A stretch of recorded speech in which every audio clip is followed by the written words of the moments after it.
Tickling has turned into a socially acceptable way of ignoring a person's consent, or lack thereof.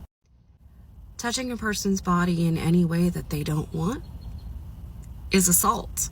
When someone is tickled against their will, it can feel like a disregard for their bodily autonomy. Forced tickling, especially if the person has asked many times to stop and the person does not stop, can escalate feelings of distress and helplessness. For individuals who have experienced other forms of physical and emotional abuse or trauma, tickling can be a trigger. This is particularly true if the tickling was used as punishment on some sort of abuse. For some, being tickled, it's very, very uncomfortable and even painful. And a lot of people, they do it like just they continue and continue and continue. It's something that is very prolonged and they don't stop. It don't matter how many times you tell the person to stop, they don't stop. So it can make them feel like you're actually enjoying it when you're actually not. The laughter that it comes out with the tickles, it don't mean you're actually want to laugh. It don't mean you're actually enjoying it. And it can make people think that you're actually enjoying it when in reality it's a painful thing.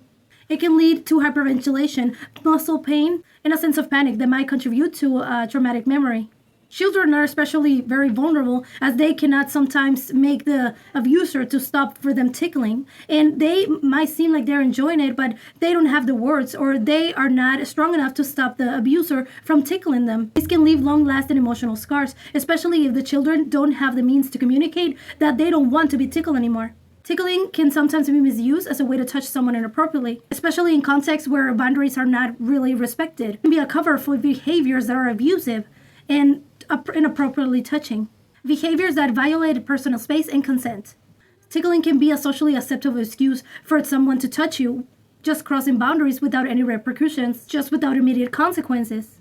Tickling is actually a very specific and very common practice used by pedophiles to start grooming children and getting them conditioned to being used to their boundaries being crossed and their no's being ignored. Now, when an adult is tickling a child and they're begging you to stop, most adults ignore it because they're just having fun, right? But this is unfortunately actually just conditioning that child to be used to adults not respecting their body when they don't want their body touched. And I'm not saying that nobody enjoys tickles, because I do see little kids that actually enjoy tickles, but it's something when they actually enjoy it and they want it and they ask for it, it's because it's an innocent tickle. But if you see someone that is crying and it's someone that's trying to get away from the person that is tickling them, you should actually put it to stop.